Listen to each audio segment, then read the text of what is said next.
Feeling lost in your parenting journey? Today's guest says your best guide isn't a book, it's your child.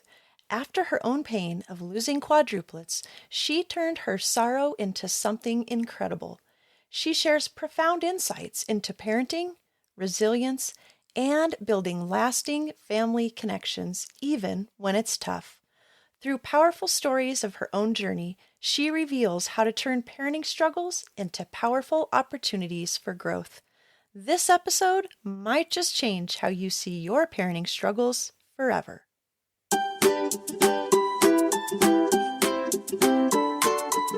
Welcome to Calm Connection Parenting, where we buckle up for the emotional roller coaster of raising intense and highly sensitive kids and discover some amazing things along the way. I'm your host, Jamie Kirkbride, a mom of 7, parenting coach, professional counselor, and your guide through the wild world of meltdowns, challenging behaviors, and big emotions. If you're exhausted and overwhelmed, feeling like you're always one step away from chaos, searching for a little calm in your day, then you're in the right place. Here, you'll find practical tools and faith-based strategies to transform your family. Together, we'll laugh, we'll learn, and we'll figure out how to turn those messy meltdowns into moments of connection. Let's jump in.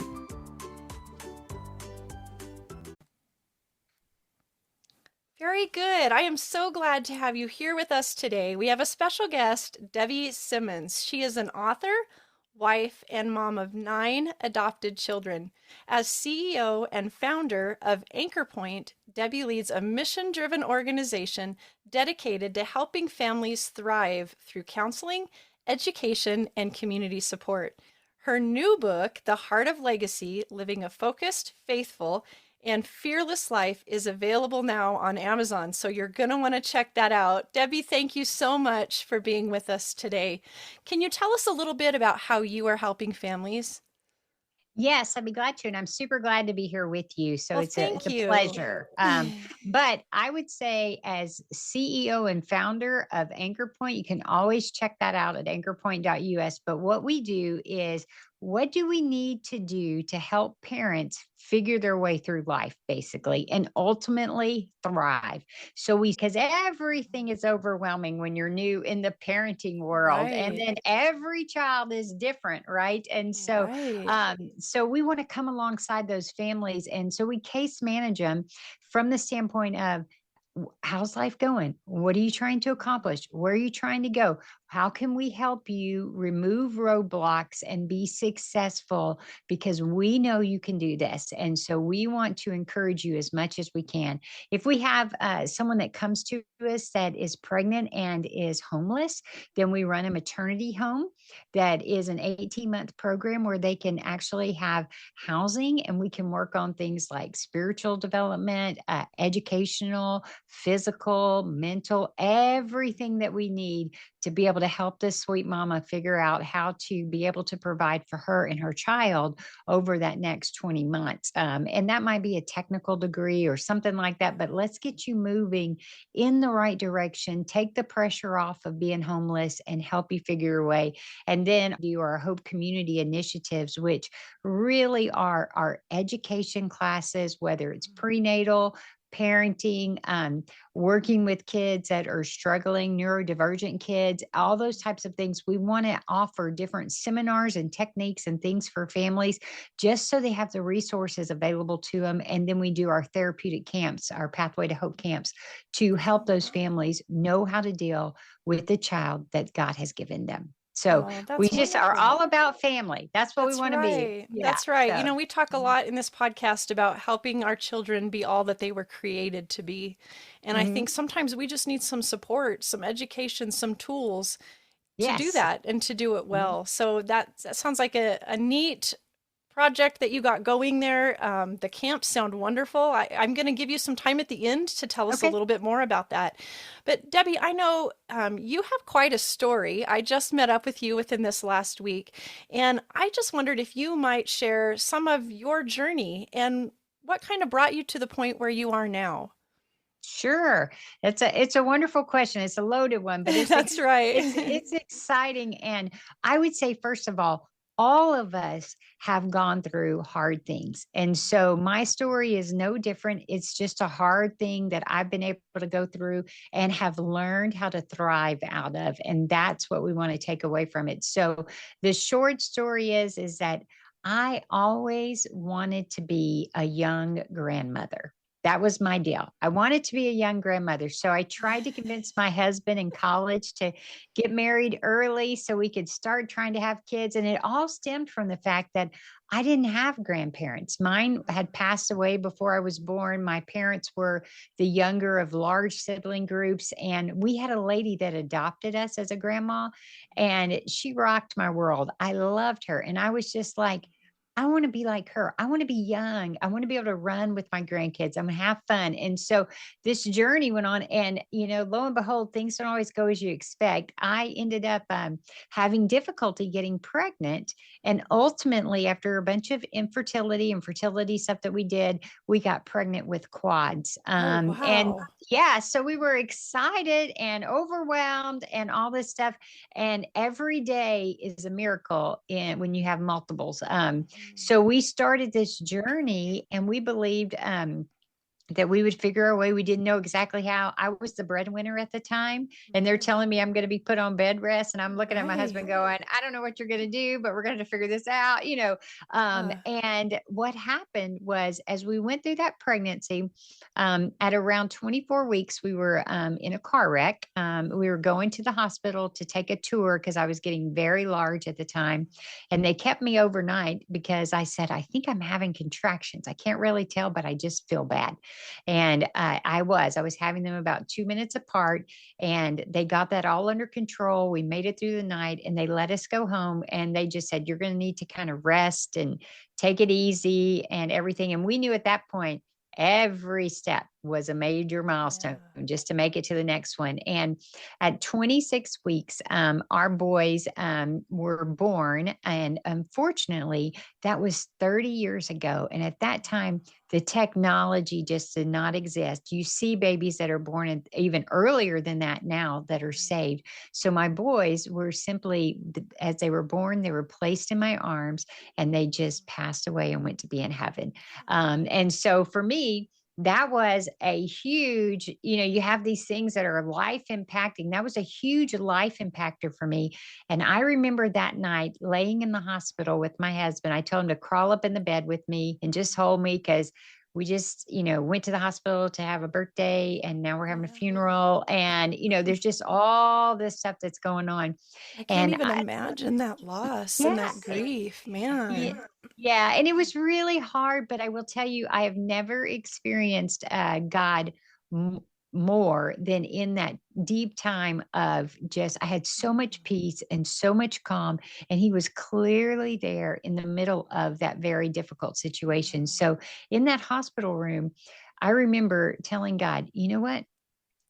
I'm going to put a stake in the ground right here. And I don't know how to figure my way through this, but I do know that I can trust you, and that I do know that you love me, and that I do know that you want me to have kids someday. And I don't understand all of that, but there's nowhere else I know but to put my trust in you. And sometimes that lasted about a minute, and then I had to redo Right. it. Sometimes it lasted 5 minutes, and eventually it just became where I could go days and days and days. But when I put that stake in the ground, something that I learned was, when we're going through hard things, you and I, the natural question that rises up out of us is, why me? Why this? Yeah. Why now? Why? And you know what I've figured out? I have figured out no answer to why on this side of heaven will ever satisfy me. It would never make it better for me. No matter what God told me, anybody told me, it's not gonna solve Be my enough. pain. Be answer Yeah. enough. Right. Yeah. And when I get to heaven, why, I believe, won't matter, Yeah. because I'll be reunited with God. I'll be with my boys, all my tears, all There's my going to be sorrows. bigger things to enjoy at Yes. that point. Yes. And so what I have learned is, what God asked me to do is to lay down the why question and ask the question, how do I survive? So that's the question I started asking. I don't know, God, how do I do this? And every day He showed me. And then eventually I began to heal. And then the question became, okay, God, I don't want to be 30 years down the road and looking back and still stuck in the same place. So, Right. how do I thrive? And that has been the wild journey that we've been on. And it is, it's totally rocked and changed our world. I left engineering. I went and did Yeah. full time ministry work. And ultimately, God planted a seed in my heart to say, I want you to do something bigger. I want you to build Anchor Point that can impact thousands now while we're here on earth. But then when you're gone, Debbie's gone, it will still continue on and continue to impact people for years and years and years and decades to come. And at first, when he put that big dream in my heart, if you're, a smart person, I'm like, no, no, no, no, I no. don't know. I've adopted children, God. It's crazy. I got 7 adopted children. I got a full-time Wow. ministry in my house. I work in ministry full-time. You got the wrong girl. And, he is just persistent, like a good father is. Wow. Now, And where in the he, story did you adopt? After sure. you lost your quadruplets and before God kind of gave you this vision, when did you Yes. adopt the children? Yes. So after our boys were born in 95, and then we started in about 99, 2000 timeframe, started thinking about if we're going to try and get pregnant again, or should we consider adoption? And we made the decision we could invest all this money in trying to get pregnant and end up with nothing, or we could take our money, invest it in children that needed a loving home, and have children. And so we started pursuing adoption. We didn't really have a clue, but we just said, okay, God, let's figure that out. And we started, that was in our first sibling group of 5 came in our home in Oh, 2002. oh And wow. the cool God story is that 2002, my boys were born on April 1st of 95. And April 1st of 2002 was when my 5 children came in my home. And we would say, God restored the 4 that we lost and gave us more. Oh, that gives me Yeah. goosebumps. Yeah. That is So, incredible. That is so that incredible. that was the first one. And then about 8 years later, we actually felt like we were called to adopt again. And so we adopted another sibling group of 2. So I had 7 at the time when God was planting this seed to do Anchor Point. And then since we started Anchor Point, about 3 years into that, God called us to adopt again another sibling group of Wow. 2. So that's how we accumulated all these blended families we've put That's together. right. Well, I kind of understand having a lot of kids. I'm a mom of 7, but we Yeah. haven't adopted any. So I don't anticipate adopting at this point. We feel like it's pretty full right now. But I'm guessing, how old were the kids when you adopted them? The first set of 5 were 6, 7, 8, 9, and 10. Wow. The second 2 were 11 and 13 at the time. And the third set of 2 was 9 and 11. So my kids Right. were really 9, 11, 13, 15, 16, 17, 18, 19, 20 Oh, when they were all in the house together. So, yeah. Oh, yeah. wow. Yeah. Well, So that was we taking on a just lot. you'll guess what the really cute, funny story is. People go, well, what do you do? And I go, I do hormones and driver's education. That's all we do. I mean, that's all we do. And, 15 years of driver's That's ed is like, right. okay, We we're done. specialize in the teen thing, right? Yeah. So we're excited that our last one just graduated last year. And now Oh, we are on to grandbabies, and grandbabies wow. are the joy. They are Yeah. way more fun than kids. So we That's love them a great, lot. isn't it? That's right. Yeah. Well, I'm guessing amongst all of those children, and as often seen in adopted children, because of some of the trauma they have faced, that some Mhm. of them had some journeys through some challenges with behaviors and intense emotions or Mhm. neurodivergence. So is that Sure. something you've had to deal with in your home? Oh, yes, girlfriend. My home is the experiment for all these things. And it plays over into a lot what we do with Anchor Point, because the young ladies that come to us in stress over pregnancy, they are really themselves children from hard places with trauma backgrounds. And they are going to produce children that have elevated cortisol levels and stuff like that if we don't help break cycles and teach them to. So when we brought these kids in our home, I will tell you, first of all, it was a basketball team moving in. So that was kind of different. But once we kind of settled the dust on that, is that everything that I knew, most of us parent from the perspective of we either do what our parents taught us to do, that we watched our parents do, or we do the exact opposite because we didn't like what our parents Right. did. Right. And so Right. we might choose, like, for instance, there'll be all kind of different views on this, but like if I was spanked as a child, I maybe would spank a child to redirect them. Okay. But like in my home, if you have children that come from neglect and abuse and they've been beaten to death, It's not a tool. what Yeah. good does a spanking do? Right. It's not effective. And so what we really had to learn was we really had to learn how to work with these kids. And also it was I don't remember where I learned it, but what was most important to me to understand was that when my child is having a meltdown, that I need to understand that they are operating at about half of their biological age. Yeah. Isn't that Okay. interesting? And it's very Yeah. true. Yeah. And so if I have a 10-year-old and they're losing it, they're acting like a 5-year-old. And if I'm seeing this kid as a 10-year-old, I want to strangle them. Right.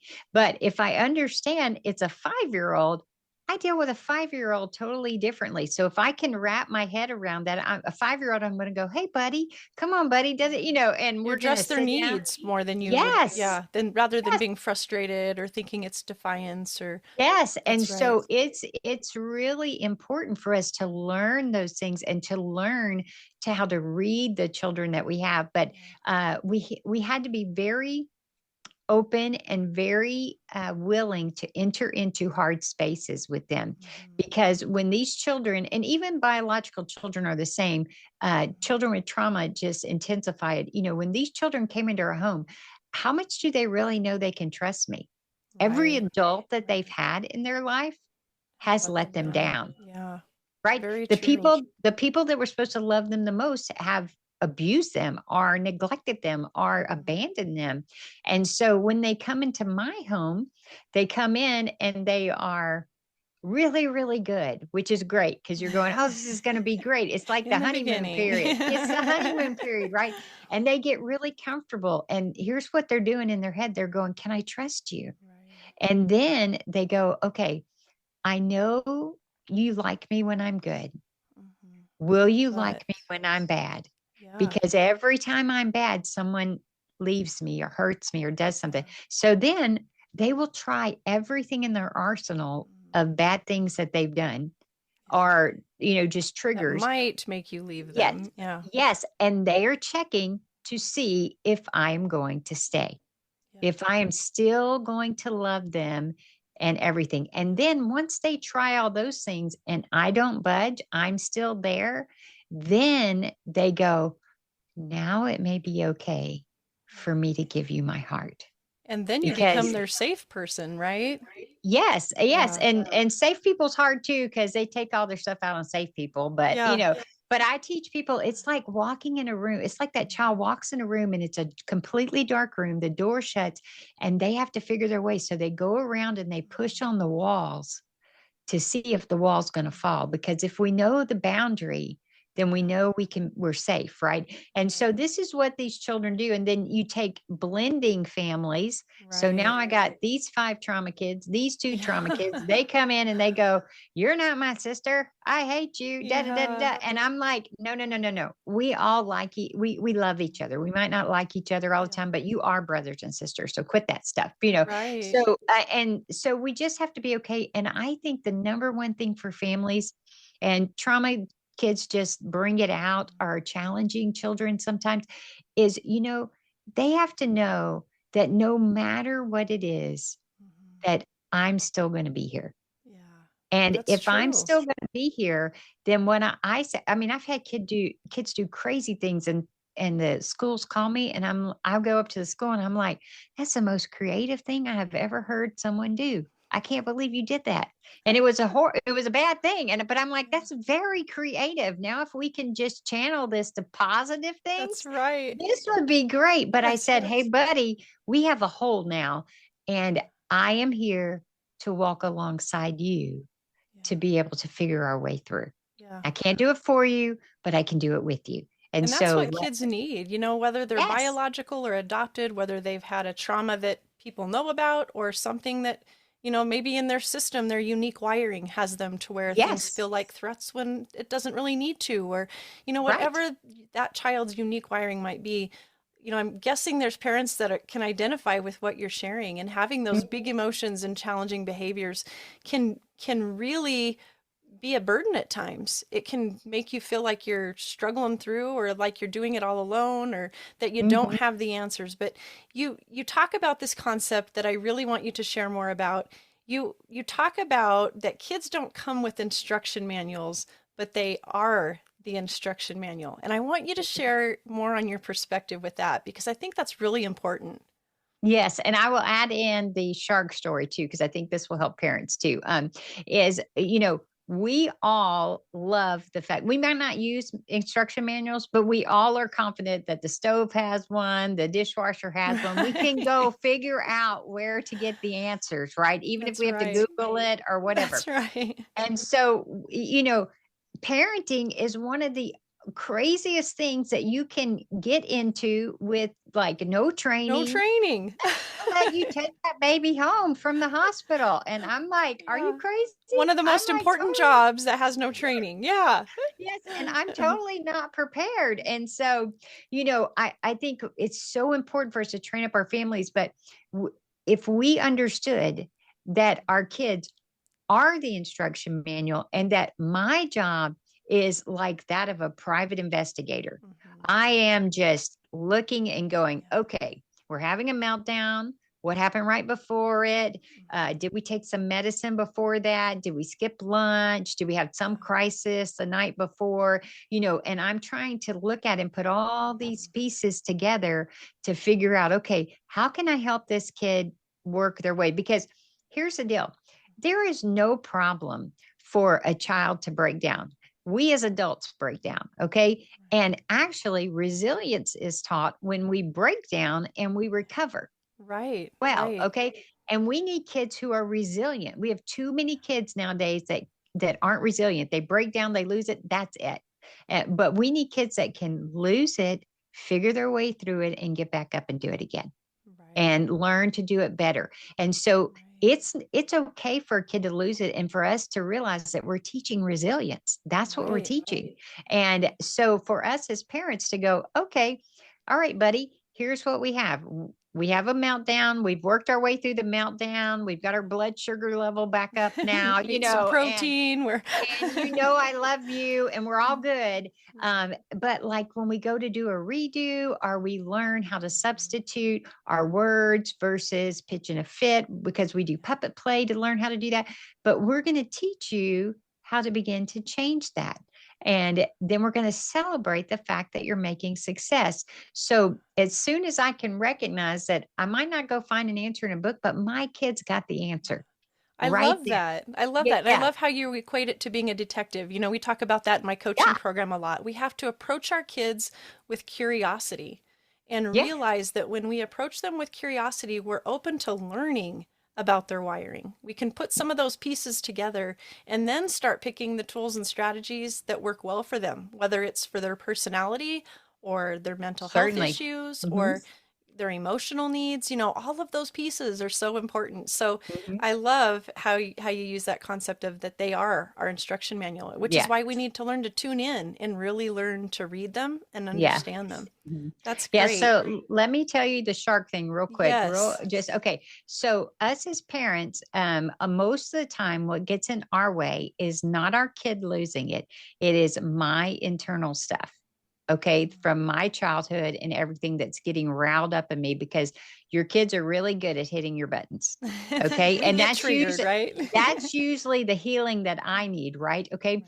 So if you pictured you were out walking on a rocky trail and there's beautiful music playing and you see the water and everything, and you would just be having a great time, right? If you replay that same scene and you put the Jaws music with it, and you're walking, it's like dun dun dun dun dun dun dun dun. Okay. So yeah, and you're like freaking out, and it's the same scenery, same everything.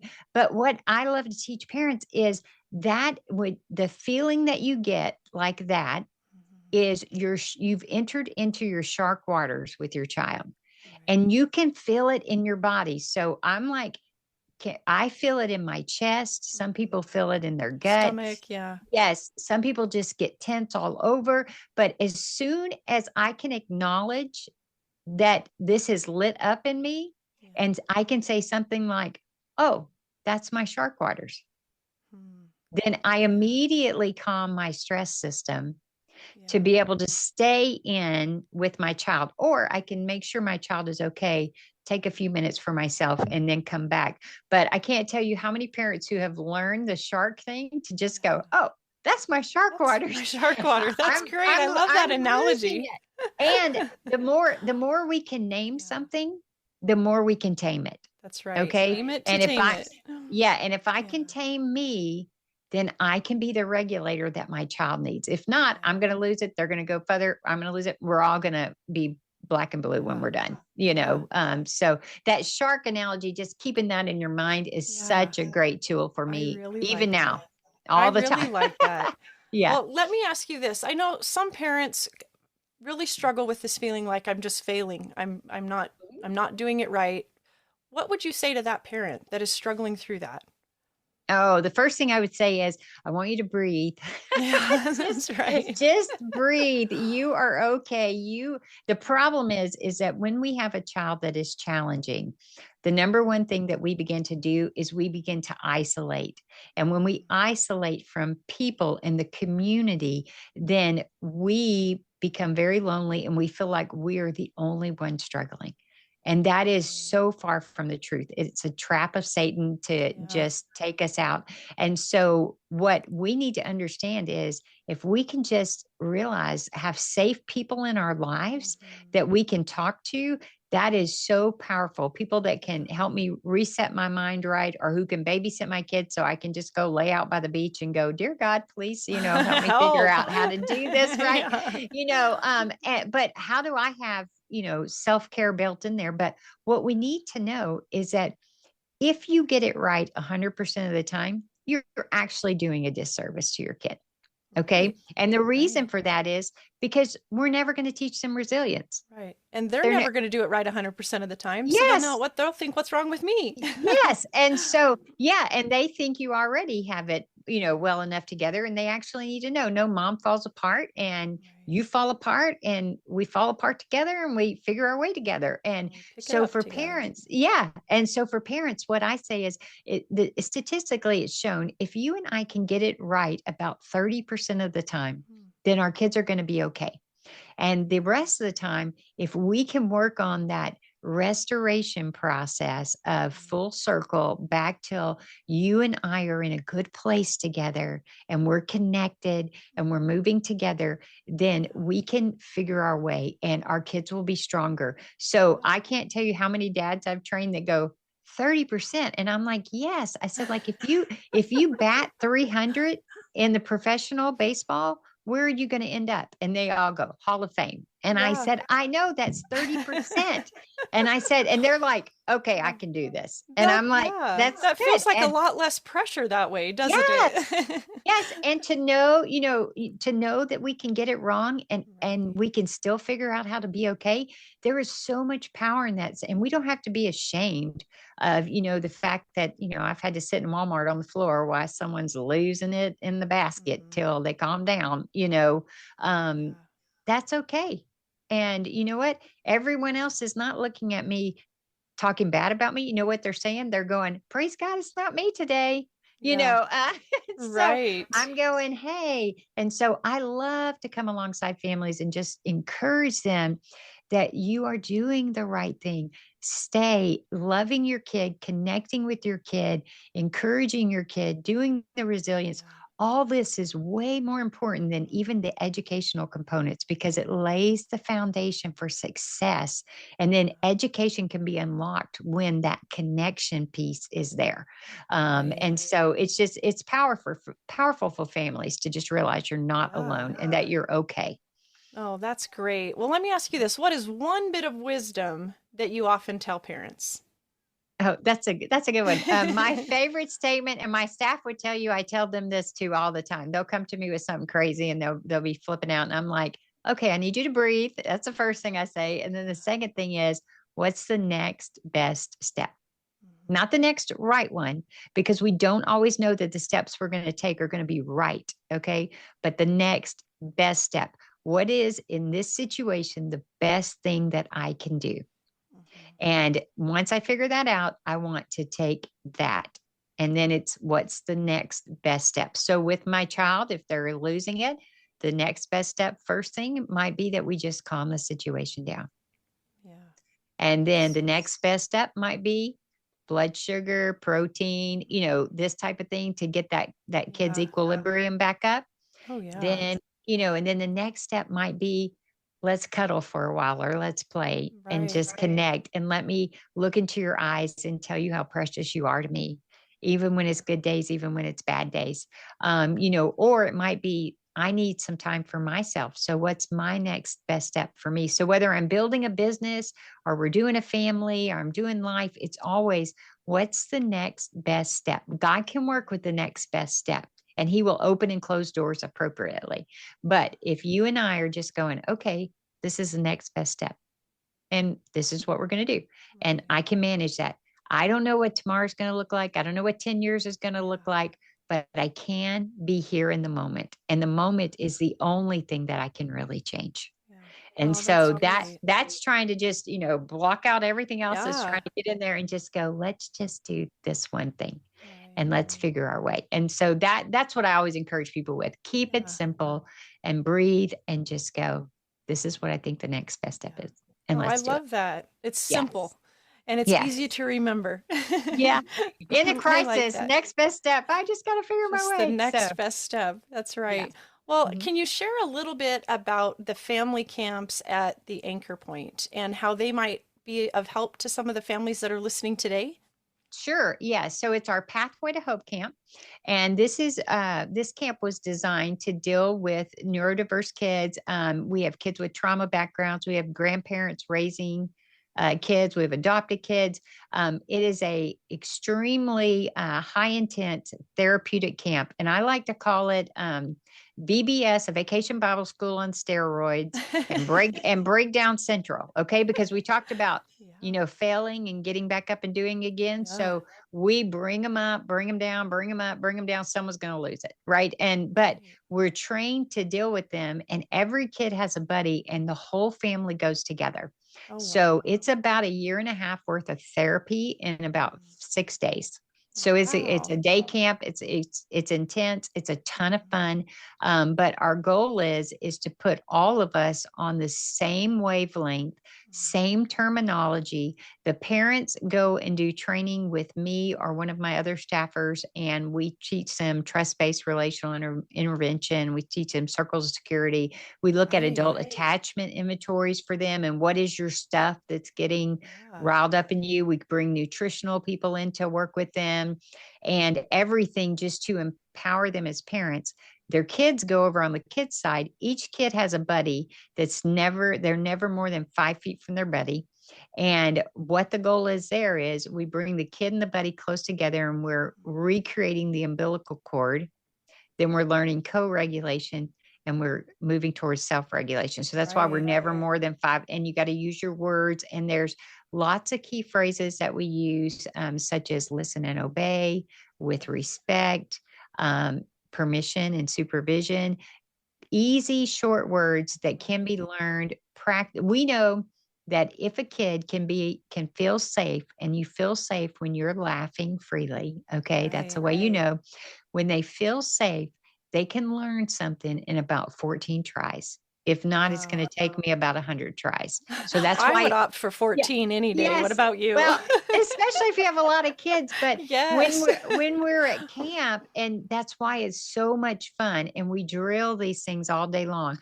Then when you lose it, and your prefrontal cortex is blown, your amygdala is all lit up, and you can't think, us as parents only have like 12 words we can use before the kid just can't handle it. And we got to get that prefrontal cortex re-engaged. So listen and obey with respect, I need you to breathe. These are all short things to be able to get that prefrontal cortex back engaged so that kid can figure their way. So the whole camp is done around those topics and themes. And then we substitute the parents back in as the buddies so we can watch the parents work Oh, with their neat. kids. Now, where is this And camp located? It sounds so fabulous. yes, so we're in Houston, Texas, and we do have people that do travel in for it, but a large portion are from the Texas area that go. But we actually have camp registrations open right now, and they can see it on the anchorpoint.us, and they just go under events and they pick the Pathway to Hope camp, and they could apply that way. But I've sent all of my children through it. Wow, that's neat. Yeah, but it is a great way if you have a wonderfully biologically intact family and everything's going great. It's just great parenting. Yeah. If you have a kid that you're looking at and going, I don't know exactly what I'm doing with them, or they have such trauma issues, then this is a camp that brings hope to that family. Right. Because we open the eyes of the parents, help the parents understand their stuff, and help that kid learn, put everybody on the same system and let's go together. And then if you're close enough, we come back in about 6 weeks after you've been through camp and talk about how it's going in the home and do some other things with them. So it's a fabulous, fun camp. If people are off in the summer and they want to volunteer for it, there's, the buddies are all volunteers. It's a great way to learn the training too.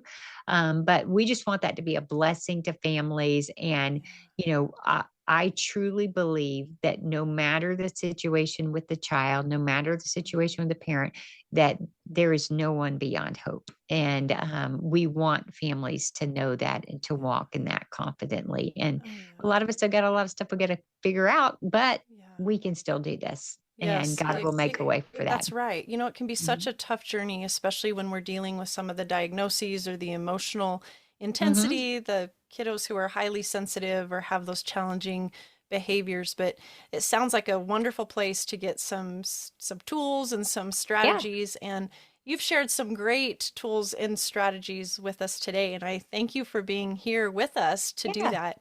Your insights and perspectives are great. And just like Debbie's story illustrates for us, we can walk some really difficult, challenging paths, but we learn a lot through them. And in what we learn, we can turn around and be a blessing in other people's lives and offer them encouragement.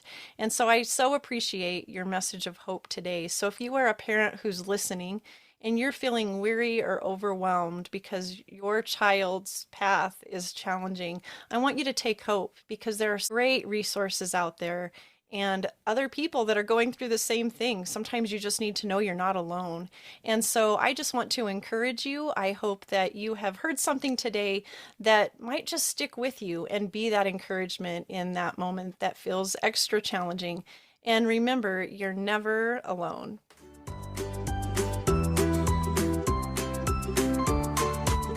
Thanks for hanging out with me today. Just remember, you've got this. And on the days you don't, well, we're in this together. Take a deep breath and keep building those heart-to-heart connections.